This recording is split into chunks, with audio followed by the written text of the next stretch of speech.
All right. Welcome to the show, everyone. Welcome back to Life's a Chore.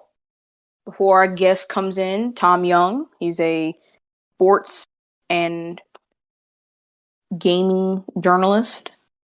Before he comes in, just want to say if you have any business or talent, what do you make music, you paint, all that, you can send me, Marquay, or Dalton a DM or reach us on Twitter and let us know, and we might can throw you an ad on the show. Make sure to follow us on Twitter at lifesachore_7. The Instagram is almost done, and when it's done, I'll make sure to plug that. But it's gonna be at lifesachore, obviously. But thank you for the support continuously. Y'all really doing it. Appreciate y'all, and we're gonna keep turning them out. Hello. Hello, can you hear me? Yeah, I can hear you. How's it going, dude? I'm alright. How are you? Yeah, I'm not too bad, mate. I'm not too bad.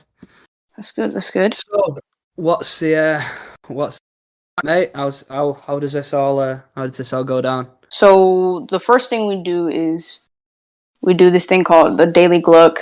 It's something good or bad that's happened to you in the last week. Cool. I can give you mine first if you need an example. Yeah, go on then. You yours, and then I'll lead with mine. Okay. Mine is football coming back because the international break was so long for no reason. So definitely, especially with the games coming up Sunday, it's a big one. Big Can't one wait for indeed, it. mate. So that's mine. That's a one good indeed. thing. How is it?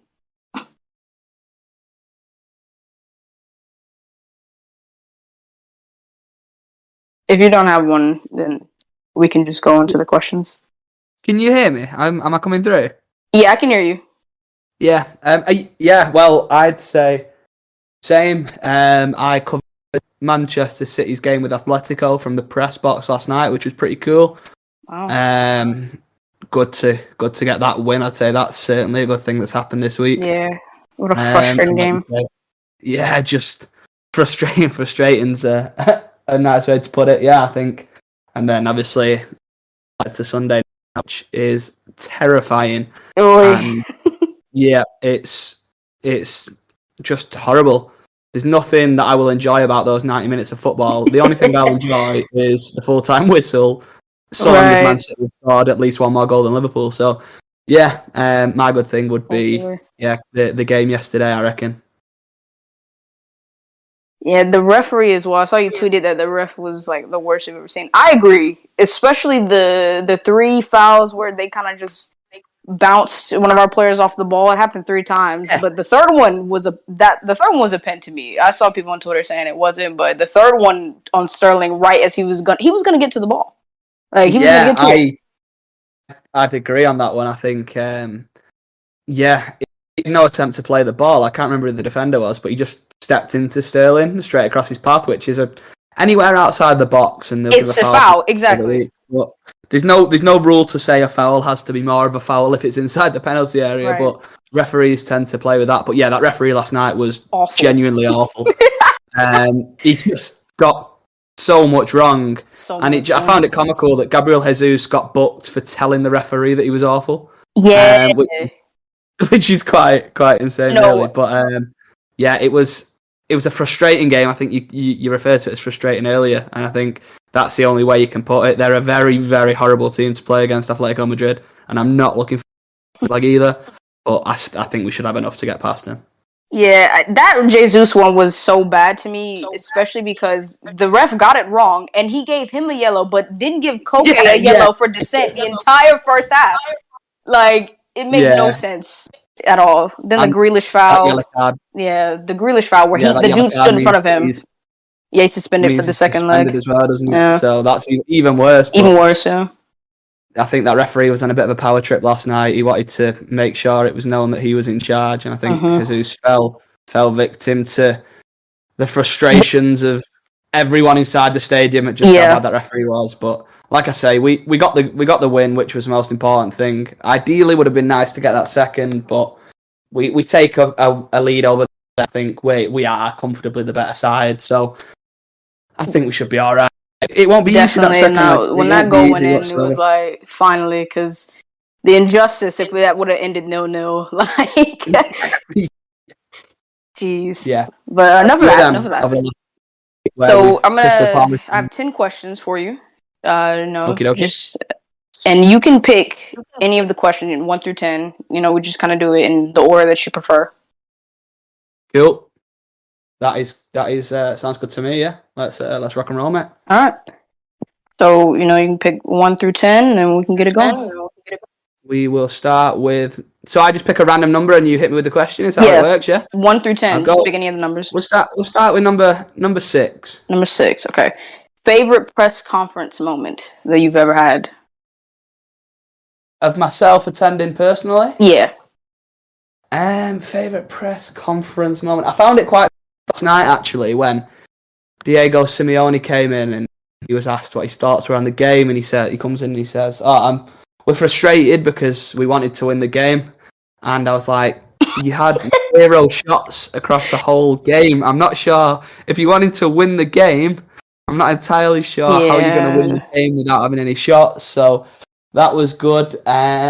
Favorite moment? Oh gosh, I've been in quite a few. Maybe a bit of a curve. It wasn't so much a press conference, but I interviewed Conor Gallagher whilst he was on loan at Swansea. I went down to their press conference with Steve Cooper was in charge at the time, and after the press conference, I chatted to Conor Gallagher, who was in the conference as well, and had a little chat with him and wrote up a piece on him and his time at Swansea. Wow. Obviously, now doing very well for Crystal Palace, so he's got a very high potential, and I think he'll be for sure one of the breakout stars in the Premier League over the next couple of years. I think Chelsea will or should use him a lot next season. Yeah, he's on loan, right? Yeah, only on loan. Yeah, I think he did. He did a year on loan at Swansea, and then he was on loan at West Brom last year, and then he's obviously with Palace now. But I think he'll be in the mix at Chelsea next year for sure. And so that was a good one. I really enjoyed that. He was a lovely guy to chat to. Had a lot of time for me as well, which was nice. That was when I was just first starting out as a journalist. So that's one I'll hold fond memories of, in the fact that it was sort of my first big player that I interviewed. So that was cool. Nice.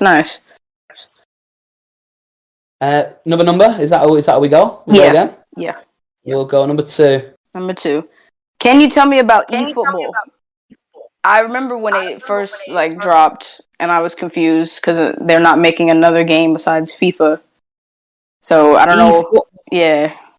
eFootball is, well, the concept of eFootball in general is just any form of virtual game style of football. So like you say, FIFA is an example of eFootball, but eFootball in the game right now is Konami's new take on Pro Evolution Soccer. So Pro Evo had sort of started to dwindle in the past few years, I think it's safe to say. And so what they've done is they've made a new title called eFootball, which is a free-to-play game. So rather than releasing a new game every year, eFootball will be released. It's free, anyone can get it, and they'll release regular updates to keep the squad and new modes added into the game and what have you. So it's okay. I don't mind it. It's not as good as FIFA. I don't think there is any danger of it ever becoming the sort of the leading football sim in the industry. But it's a good game, and the graphics on it are quite hilarious. If you go on Twitter or Google and search for some of the graphics when that game first came out, you'll be horrified and entertained. So they were great, but no, that is in a nutshell. eFootball is a new variant of Pro Evolution Soccer, just in a free to play format rather than a yearly release like Pro Evolution used to be. Interesting. So you said they add modes to it like every couple months. When I first downloaded it, there was nothing there, so maybe I caught it at the wrong time. Yeah, I think initially it was quite bare when it was released, but it has had updates, and it will continue to be updated so long as his players play in it. So I think that Konami wanted to get something out there at the start of the season, so there was a rival to FIFA in some capacity. although it was never really a rival so much. So yeah, it'll get better. It's just it'll be a long process. So we'll see where it goes. All right, good. I might give it a try. You know, I've been playing FIFA for a good minute now. All right. Are you a fan of FIFA? Are you a FIFA player? Yeah, I play FIFA. What's your go-to mode? What do you do? I do. I actually really like the My Career this year because I think they actually put at least a little bit of thought into it. Yeah. I've enjoyed the career mode. I've not played career mode in about 4 or 5 years. I always play career on 2K, NBA 2K. I love the career modes on 2K. And I think this is the closest FIFA have got to getting a sort of not as good as 2K's career mode, I wouldn't say, but sort of getting on the right lines. And like you say, they put a little bit of thought into it. They've actually updated the mode, which is cool. So I've enjoyed that. I'm an Ultimate Team player myself, which frustrates me. I can't play it. But yeah, it's good. It's good. I like a bit of FIFA. Yeah. 2K. So wait, you play like the most recent one? Yeah. I like 2K. I like my basketball. I'm a What's your favorite team? Boston Celtics fan. Ooh, they've had a renaissance. I'm actually really happy they've had a good second half to the season. Yeah, for sure. I mean, I started following it. I've always sort of watched it, but when I went to university, and I had a really bad sleeping pattern. Obviously, all the games are played in sort of the early hours of the morning in our time over here in the UK. So I got into watching it, and it was a year Jason Tatum had been drafted, and I really enjoyed watching Tatum play basketball. So I started following him then, and like I say, we're on a bit of a comeback at the minute. Robert Williams' injury is a big blow. Hopefully, he should be back for the second round of the playoffs. So if that's not too bad. We can avoid Brooklyn ideally in the first round, I think we should be all right against any of the lower seeds in the East. So what's the seed right now? At the minute we are second, but we're level on games and wins and what have you with Milwaukee and Philadelphia. But we've got the tiebreaker over the two at the minute. So we've got, who do we play? We play tonight. I think we've got 3 games left. Is it 3 or 4 games left? So we go to Milwaukee in a couple of weeks, or in a few days, I should say. So that'll be big. I think obviously Brooklyn will probably get the 8 seed if they are to make it. I think Miami are the 1 seed at the minute. So if we can avoid the 1 seed, it seems strange to not want to be the number 1 seed. Yeah, no, it's a real thing. I'd much sooner avoid Brooklyn than anyone else. Because they're coming around at the right time. Like they're getting Kyrie back full time and KD. Yeah. Well, at least Ben Simmons is not going to play. So yeah, true. But strange career for Ben. That whole situation is a bit weird. There we go. All right. There is Mr. Craig. Yeah, we're back. All right. Right. Are we on to a new question, are we? Yeah. We can go ahead. We kind of started off a little bit, but that's the nature of these questions. Yeah. We've gone way off on a tangent. You have 1, 3, 4, 5, 7, 8, 9, 10. We'll go number 1. We'll get number 1 in. All right. What's something you do every day but you hate doing it? Something I do every day but I hate doing it. Wow, that is a question. What do I hate doing? Probably getting out of bed, to be honest with you.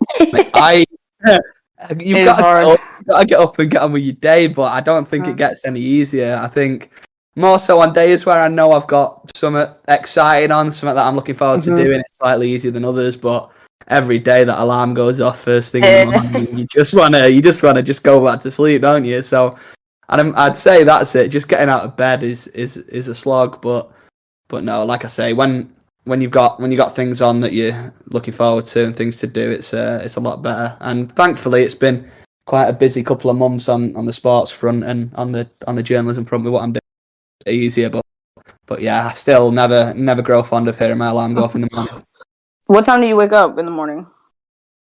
See, it depends on what I've got on. Any time, sort of. The latest I get out of bed is 9 a.m. Sort of the earliest. Wow. The earliest is any time from sort of 6 a.m. So it depends. I usually set my alarm to get up and try and get to the gym before I start work, and that usually gets turned off and avoided. I'm very bad at getting the motivation to get up and go to the gym, but yeah, any time between 6 and 9 a.m. for me is 9 a.m. to a lion. If I have a day off, I can sort of stay in till 10 10, half 10, but my body clock now just wakes up because I'm so used to getting up for whatever I've got on. So yeah. Okay. Definitely feel that. The earliest I get up is like 8 a.m. here, so the latest would be 12. College at the minute, are you? Yeah, I'm a junior. I don't know what y'all consider juniors in So the how old are UK. you? I'm 20. 20, yeah. So that would be like first year of university. No, we start university at 18. So, you do high school and then college, don't you? We do 4 years of high school and then college after that. So at college, do you study like everything at college, or do you pick courses to do at college? How does that work? I'm not really clued up with how college works in America. You pick a major, Right. and you once you apply to a school, you pick that major to apply, and if you get into that program, then you get into the whole school. But you can change your major, or you can come in undecided. If you come in undecided, you just take general ed classes like math, English, everything you need. But my major is sports studies. Cool. With a minor in creative writing, so mine are usually sports related classes or writing related classes. Oh, that's cool, and that's sort of not dissimilar to what I did. I studied sport journalism at university, which is obviously now what I do as a full-time job. So writing about sports was my day to day. So I imagine college and university. How many years do you do at college before you move over to university? Oh, well, for us, there's like two different things. You could do, I guess what y'all call college. You could do, we call it community college, where you can take it. It's like cheaper, and you can do up to 3 or 4 years, I think there. Yeah. Most of the time people do 2, and then they move on to university, which is a 4-year thing.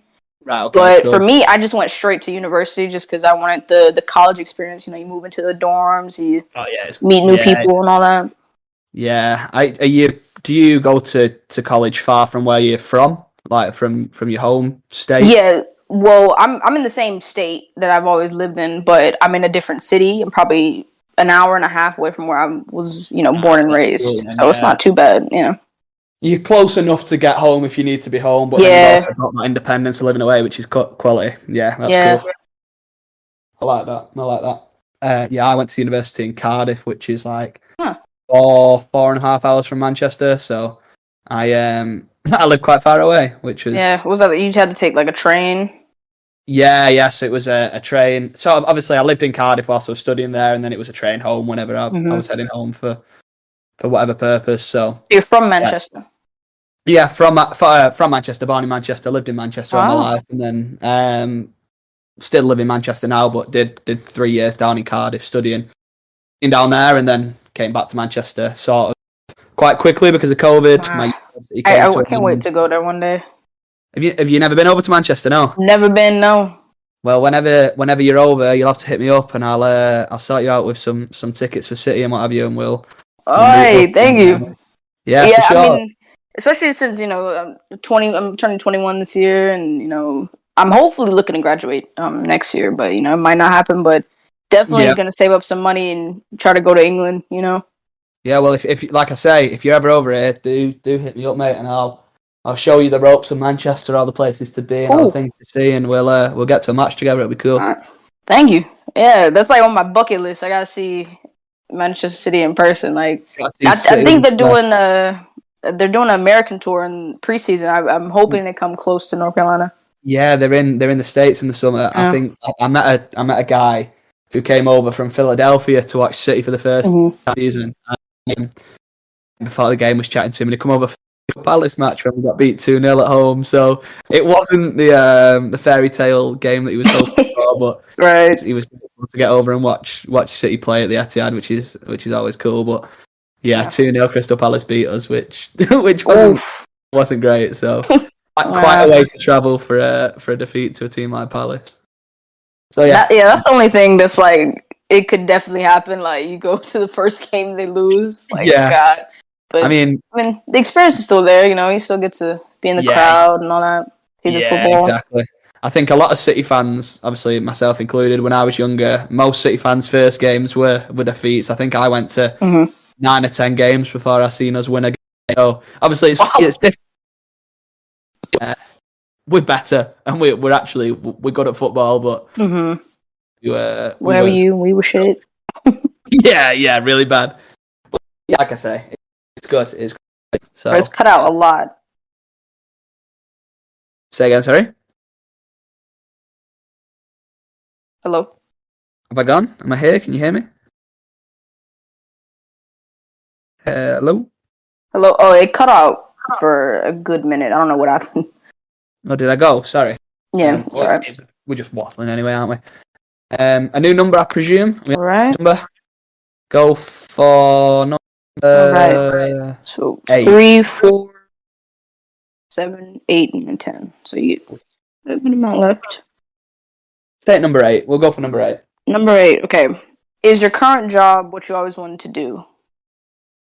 Oh, good question.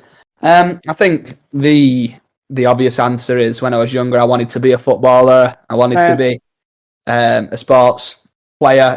I played rugby a lot when I was younger and football, but I soon sort of discovered that I wasn't actually very good at playing football. But I always enjoyed writing in school. I really enjoyed English. I like creative writing, and I've always been a bit of a nerd for stats and figures when it comes to sports. So I kind of put the two together and thought, well, I love my sports. I'm okay at writing.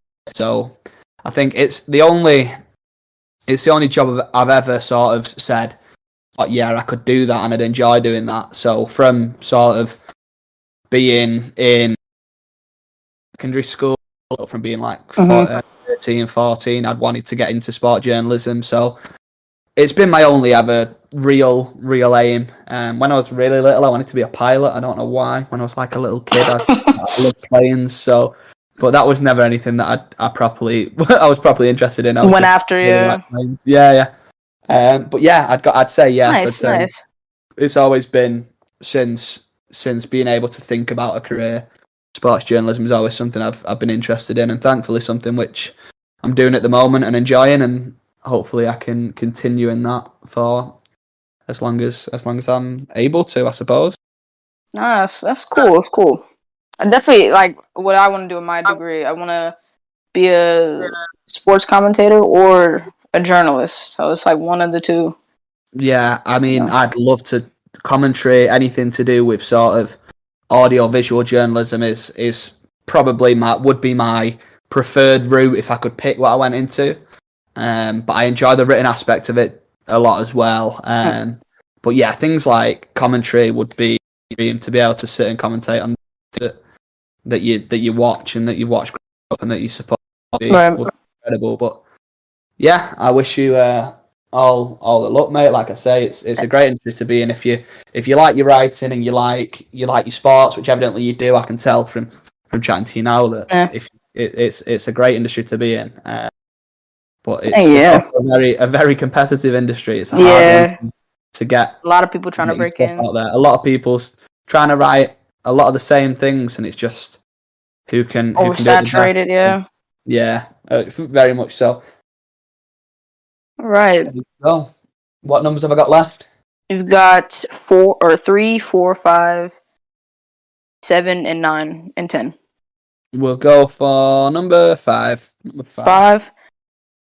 This was kind of funny because I was going through your tweets to come up with a question, and have you figured out who stole your catalytic converter? No, I've not.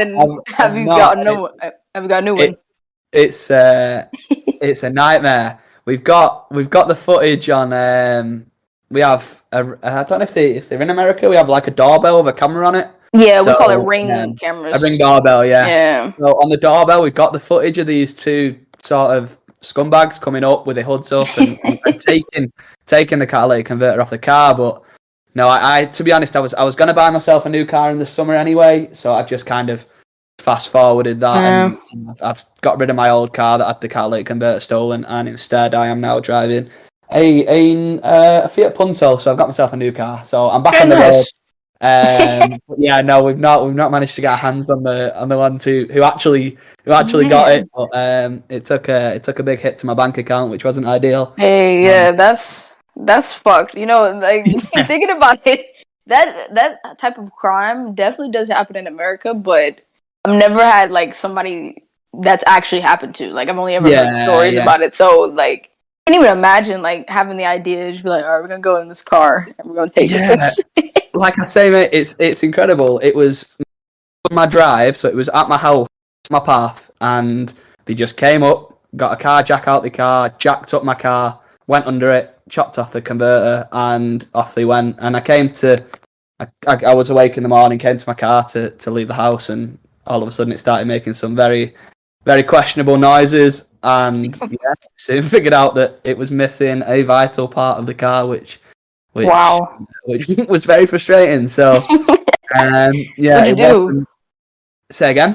What'd you do? Like after you found out, did you have to? Well, I was going to Leeds, which is about an hour away from Manchester, to get a tattoo. My tattoo artist is up in Leeds, so Nice. I was sort of panicking because I was like, I need to be there in an hour, and I'm stuck, and I've not got a car to get there. So I quickly ran to the bus to get the bus to the train station so I could get over there. And called the garage, and they were kind of like, "It sounds like your catalytic converter's been stolen." So I said, "Well, I've not been anywhere. It's been on my drive." And I checked on the Ring doorbell footage, and there it was. Yeah. So what can you do? It happens, but hopefully it won't happen again. Hopefully. I will be able to keep this car for a little bit longer than I had my last one. So yeah, the short answer to your question is no. We've not found the people. we've got video footage of the people doing the crime, but Yeah. it's dark and they've got hoods Yeah. up and the face is covered, so it's highly unlikely that I'll get that back. Yeah, nah, it's not even worth it. They're willing to take that. Yeah, they're willing to take that. You don't even know what else they're willing to take. No, exactly. They're not the kind of people you'd want to be hanging about with. That's for Right. sure. Wait, so they jacked it up? It's under the car. Or they went in the hood. No, it's under the car, so it's like under near the sort of like the exhaust pipes and stuff. So they just jacked it up, went underneath, saw the catalytic converter, and were on their way. But okay, yeah, it was literally 10 up from them turning up to being so in the middle of the night as well, and wow, didn't make enough noise to wake us up, frustratingly. So there you have it. There you have it.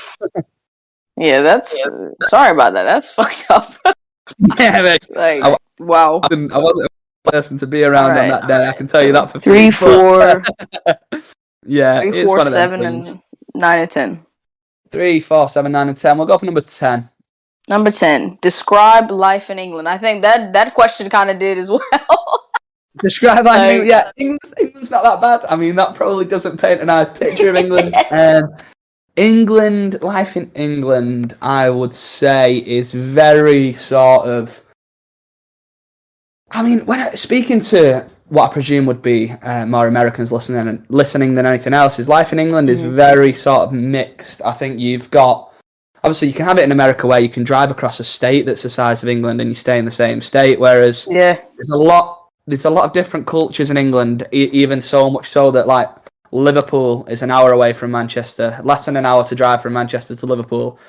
And the people you find in Liverpool and the people you find from Manchester are very different in their beliefs and the way that they compose themselves. Not English.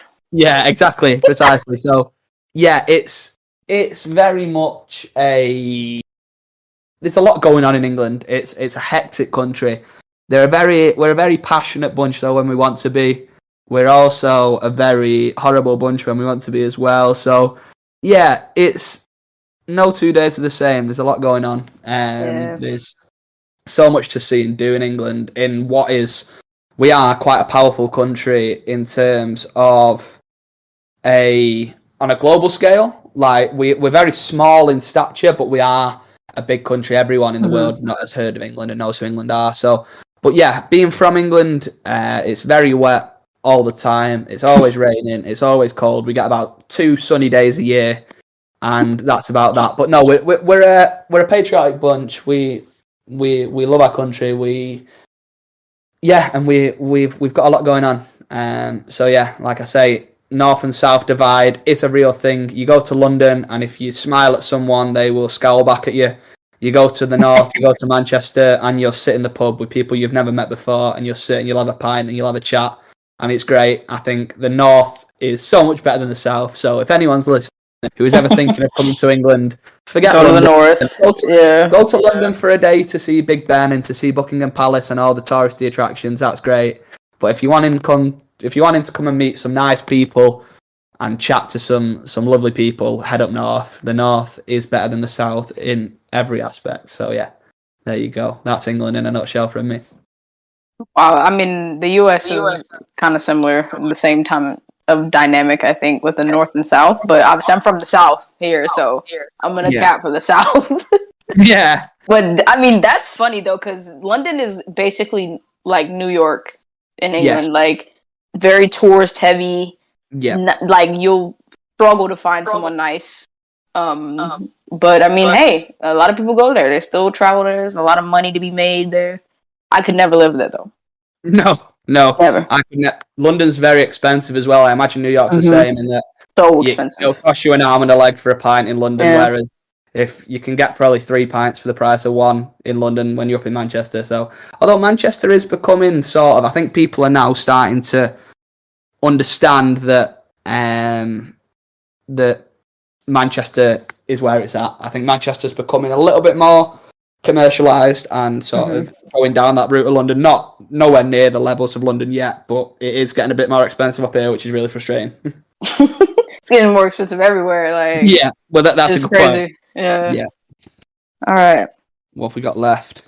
3, 4, 7, and 9. We'll go for 3. 3. What's your favorite piece or article you've written? Yeah, I think you might have answered that already. Yeah, the Conor Gallagher piece on Conor Gallagher, I really enjoyed. A piece I created, which was a visual piece, was for my major project in my last year at university. I did a documentary on Salford Rebels, who are a league club over in England. Sorry, cut out. What'd you say? So in third year of university, for my major project, I created a video on a documentary on Salford Red Devils, who are a rugby club up in Manchester, up in the northwest, who I support. And I did a piece on them. We got to the final of the Super League, which is a competition we're in. It was kind of... You remember when Leicester won the league and everyone thought they'd get relegated and they went on and won the league? It was similar to that in that Salford were the favourites to be relegated and ended up getting to the final. We didn't win the final, unfortunately, but we got there and it was incredible. And I did a piece on that for my major project, and Salford ended up using that piece as promotional work for the club, and it ended up on the site, and I got to interview some players, so I really enjoyed that one as well. That's big. But yeah, it was cool. It was cool. So I enjoyed that. Written piece would be the piece I did on Conor Gallagher for sure. But my favourite piece to create, I'd say, was that documentary. Nice. Now, how long was it? 15 minutes. So we were limited to 15 minutes. It was a funny one because of COVID, we got sent home from uni early. So I had been filming a piece with Merthyr Town Football Club, who are a football team down in Wales. But obviously because we got sent home because of COVID, I had to start again. And it was all done sort of through Zoom and through chats on the internet and through it. I wasn't able to actually go and film it, so it was quite difficult to create. But I ended up getting some commentators involved who commentated on the club, and I interviewed a couple of players, and I got lots of work done through that. So it was good. It was a good experience to do something like that, because it's not something that we'd envisioned doing prior to COVID. But I got marked very highly on it through university, and it went a long way to getting me my degree. So I'll always look back fondly on that piece for sure. Nice. That's big, especially make a documentary and then for them to see it and feel like it really represented them well. Yeah, cool. I really enjoyed it. Like I say, I enjoyed doing the visual stuff. The like you were saying before, you want to go into commentary, and I love anything behind a microphone or in front of a camera is great. So I really enjoyed stuff like that. Nice. All right, you've got 3 left. So you got 4, 5. Oh wait, no, sorry. 4, 7, and 9. We'll go for 9. 9. Okay, this one's about the World Cup. Your predictions for England, and I've got. You can do the top scorer. Yeah. Where you think England will finish ultimately, and then what is the expectations for England? Because I feel like for the Euros, the expectation was to win it. I don't know. I don't know Yeah. about England, but to me, it seemed like the expectation was to win it. Yeah, I think going into the tournament, I think the expectation was that England would do well, and it soon became apparent that we were capable of winning it, and it was a big disappointment when we didn't win it, especially having gone ahead in that final. But I think what it did do was it gave us as fans, we've had the golden generations in the years when we had Gerrard, Lampard, Scholes, Rooney, these players who we were expecting to win tournaments and never quite lived up to it. But these last 2 years, these last two major tournaments, sorry, obviously we had the World Cup in 2018. Yeah, we got semis. Finals, and then we had the final of the Euros. This squad, there seems to be a real sense of like we can win it. Yeah. Around the squad. The squad seemed to enjoy playing together. There's not really anyone in the squad that you look at and think they're going to cause problems in the dressing room. So I think going into the World Cup, we are rightly going in as one of the favourites. We have got everything we need to win the tournament, but the issue with England sort of as a nation in sports in general is we've got a sort of inability to get over the line when it really matters, and we've done it in the rugby a couple of times in recent years, and obviously the World Cup, the Euros, we get to where we want to be, but then when it gets to the crunch time and when we get sort of down the stretch, we've not quite got over that final hurdle yet. I think for the World Cup, we've got obviously we play you guys, don't we, in the group? So yeah, that's going to be a hilarious game. Yeah, we've got a group that we should get out of.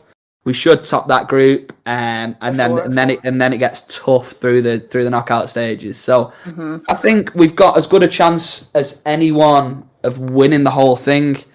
Do I think we'll win it? I'm not sure.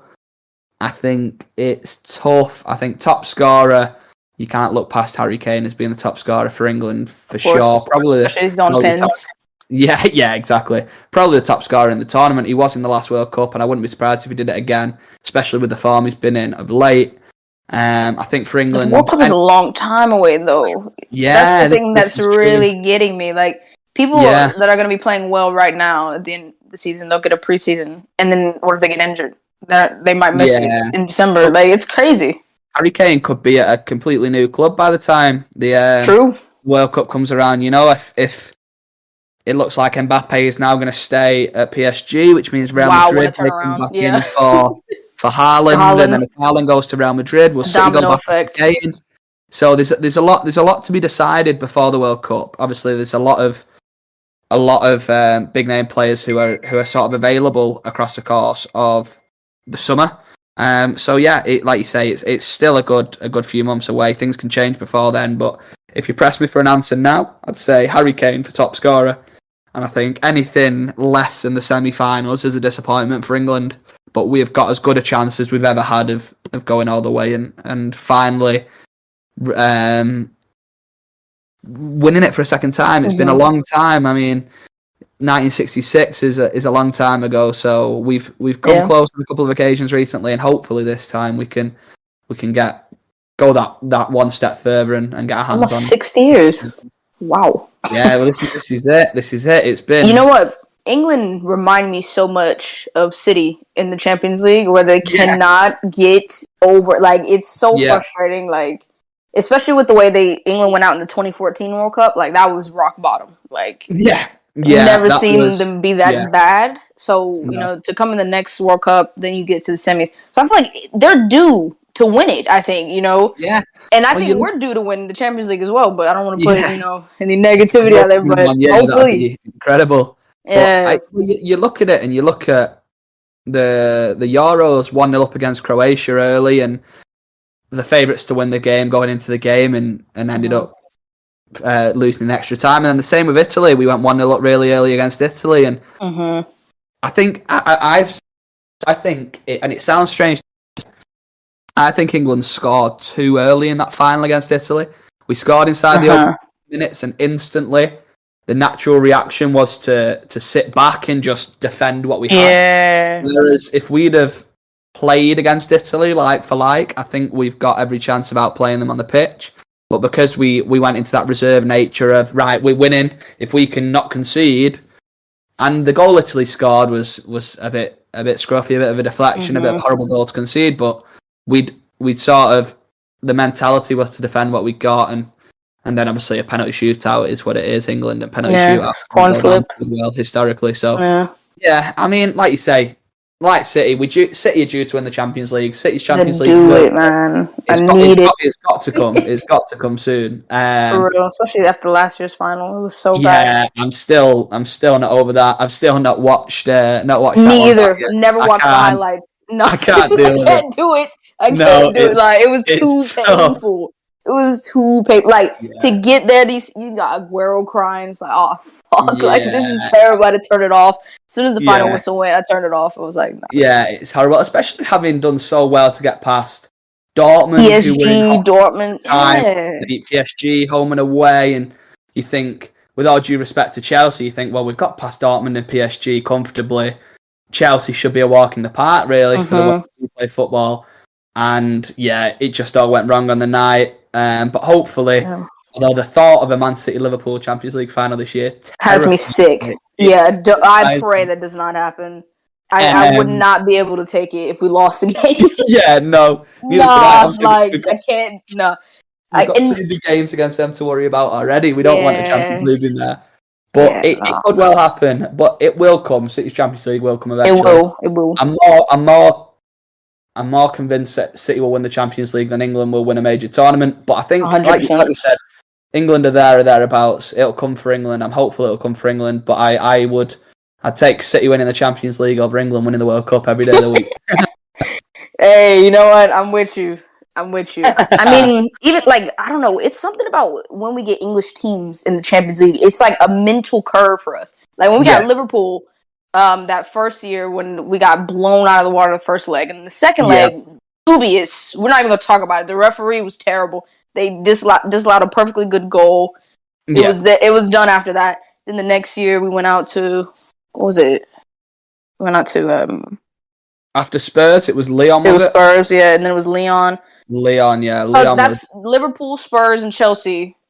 Yeah, we got fucked up. So if we can avoid an English team, like even Chelsea, like if we have to play the winner of Chelsea, Real Madrid, if we go through, praying Real Madrid goes through because I don't want to have to play Chelsea over 2 legs again. Getting beat by Chelsea. I can't do it, man. I'm just flicking through now. Villarreal are beating Bayern Munich at the minute, which would be 1-0 up Villarreal. Wow. I don't know, but I want Bayern Munich to win that because I want Bayern Munich to knock Liverpool out because I don't think Villarreal are going to knock Liverpool out. I want Bayern in the final. I think we could beat them. Yeah, for sure. But yeah, they're 1-0 up at the minute. Still 0-0. Chelsea. Villarreal. They've had a really great 2 seasons. I know they've done well, haven't they? They won the Europa League out of nowhere last year, and then they've sort of knocked Juventus out in the last round of this, and now they're up against Bayern now. Still a long way to go, but they're a good team. They're a good team. Very good team. There we go. Excuse me. What have I got left? What numbers have I got left? You've got 4 and 7.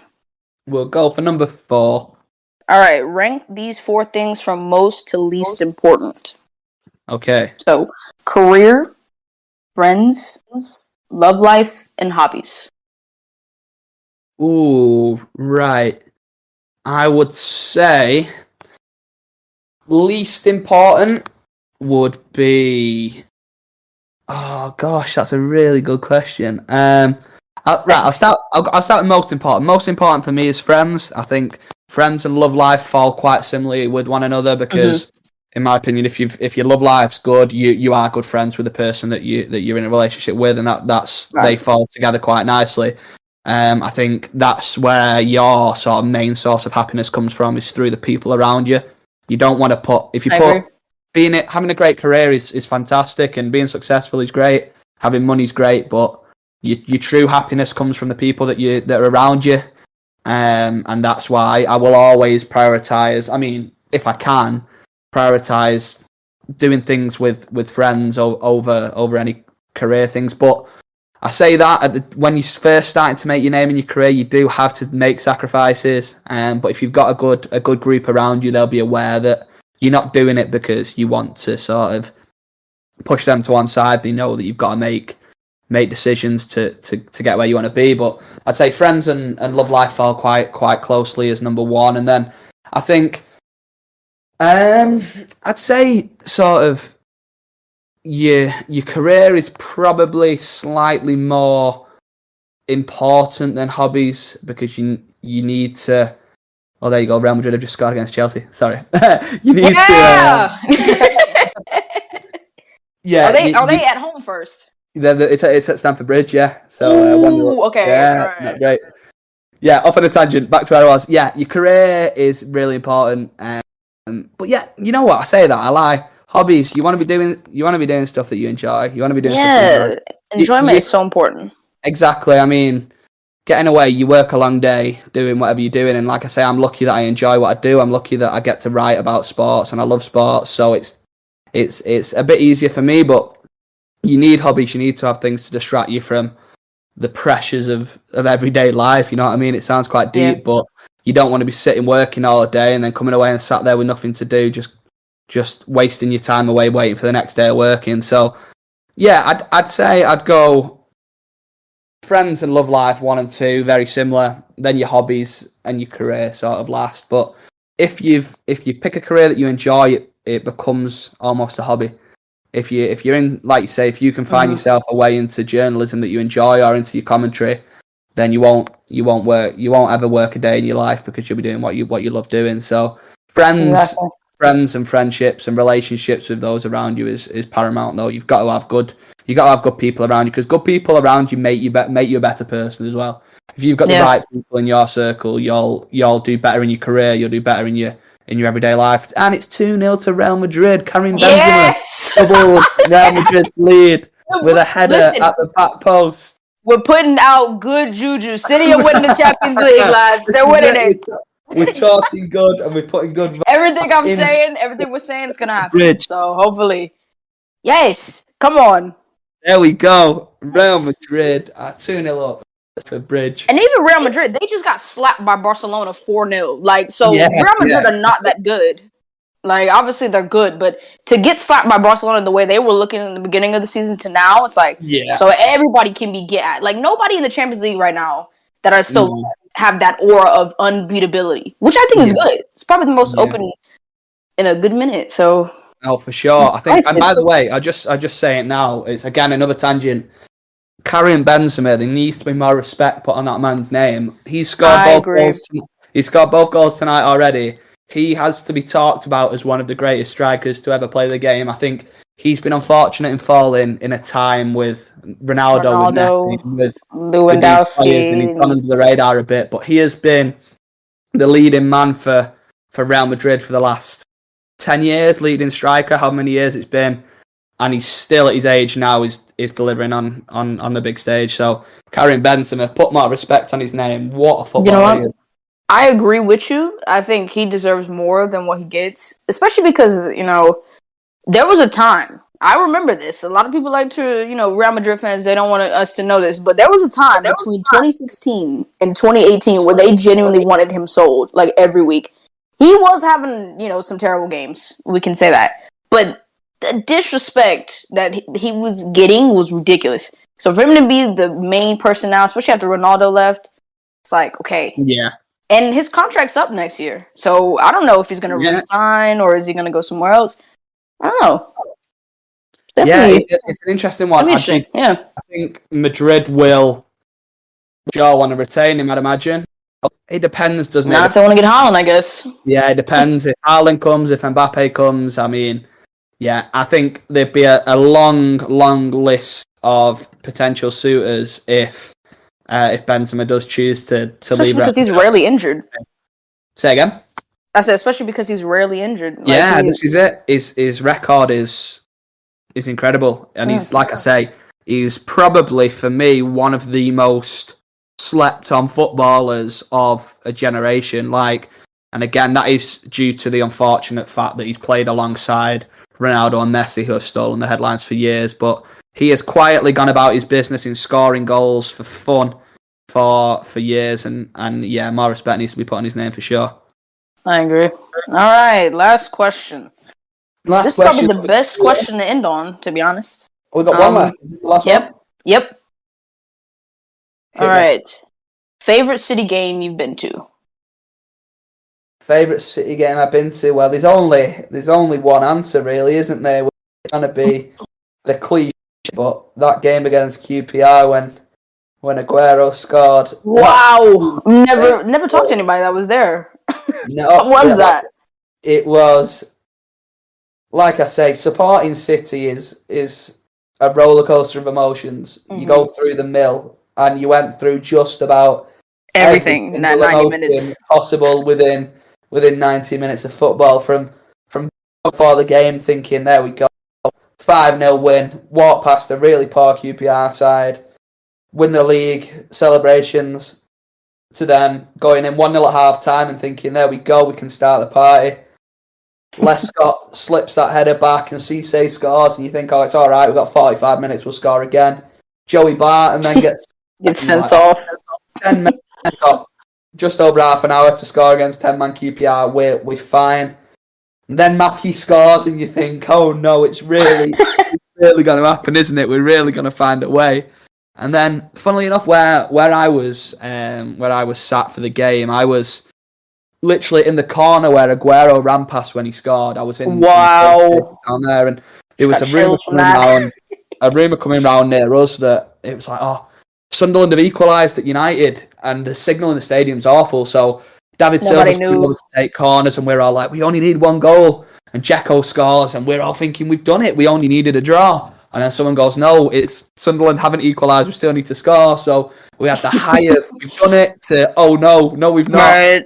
And then, like you say, Aguero scores, and the stadium erupts, bodies flying everywhere. My goodness. Did you run on the pitch? Yeah, I was there, I was on the pitch. It was a whirlwind, mate. It was incredible. And they say, obviously, as the commentary famously goes, you'll never see anything like it ever again, and you quite literally will never see anything like that. As long as football's around, that will never ever be topped. And I think win the title on goal difference, the last minute. For it to be against United as well made it even sweeter. I think. Yes. The footage of them stopping to it's the best thing I've ever seen. All of them. Oh my goodness. They've gone from, well, when United's game ended, they literally had won the league. They were they were top of the league at full time, and for a minute and a half they'd won the league, and little did they know what was to come. And incredible. But there's been a few games that I remember fondly. That's obviously will always be the top one, but I think that's for the case for anyone who was there. I was lucky enough to be a player mascot a couple of times, so I walked on the pitch with the team. So that was. Do you remember who you walked out with? So I was initially mascot for a game in the Europa League against Red Bull Salzburg, and for that game, because of UEFA's regulations, I had to walk out with Salzburg's captain. So I was pretty gutted. So they invited me back. They said, next time we're at home in the cup, we'll get you back and you can come and do it again. So we had Leicester in the third round of the FA Cup. It was the third round replay. The year we won the FA Cup for the first time in 2010. And it was funny because when we won the FA Cup in 1969, Neil Young scored the winner, and he'd just passed away about a month prior. So City and Leicester did a tribute night for him. So City went out in the 1969 strip with the name Young on the back. So, but my surname is also Young, so it was kind of cool. So obviously it was a tribute to Neil Young, but it kind of had that little personal touch for myself as well. So I was like, they've all got my name on the back. That's so cool. So I walked out with Joe Hart for that one. Joe Hart was sort of my favourite player at the time. I actually listed in the programme, I was asked to name my two favourite players, and I listed Joe Hart and Adam Johnson, so I think I might have made the right decision in picking to walk out with Joe Hart for that one. I think we don't need to go into too much detail about what happened. You don't know, you don't want to know. No, I think simple as that. Yeah, that's probably not. That's a story for another time. But so that's cool. That's obviously a memory that I'll always have as well. To walk out on the pitch at the Etihad in what ended up being quite a pivotal game for City, in that it was the first win en route to that first trophy of the Sheikh Mansour era. So that was crazy. I spent my 18th birthday at Goodison Park. We got beat 4-0 by Everton. Oh, that was Pep's fault. Oh, Yeah. that was I remember waking up because that game went on early as fuck. Yeah, Like it was like 7:30, I think here, and it I was was lunch. asleep. It was lunchtime Yeah. it was lunchtime over here. Yeah, Yeah. so I woke up and I checked the score. I was sleepy still, so I'm thinking it's 4-0 to us. And then I check it again and I'm like, oh.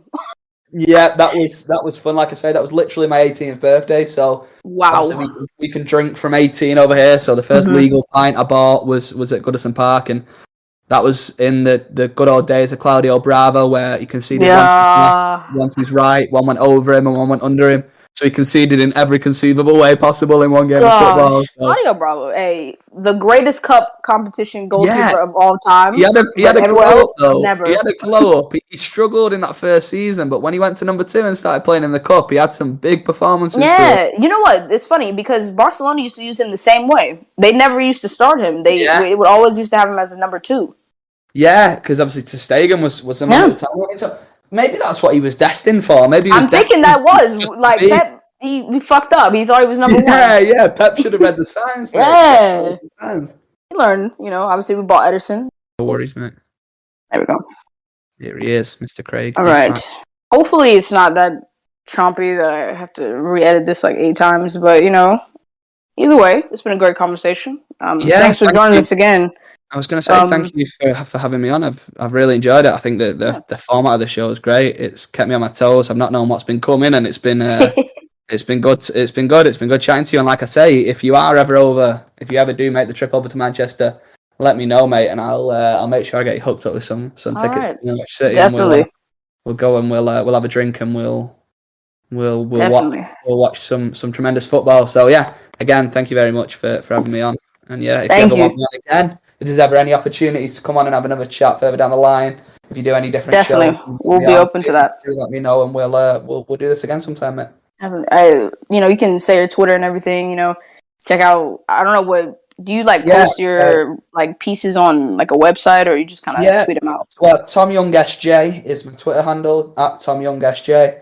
All my sort of relevant links to websites that I work for are all on there. So if you are interested in seeing anything I've done, reading any of my work or anything like that, drop me a follow on Twitter. Have a look at what I've got up there, and yeah, it's all on there for you. So be sure to check that out if anyone listening is interested in what I do and what I write about. And yeah, happy days.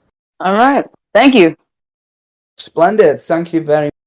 I'm going to go have some tea and hopefully watch Real Madrid continue to play Chelsea at the park. Yeah, great chance. Really enjoyed it. You too, man. You too. Yeah, catch up in a bit. Good luck with your studies as well. All right. Thank you. Thank you. See you later.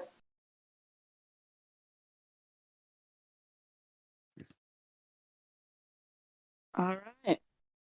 And y'all know the drill. Remember that life's a chore. Thanks for joining us.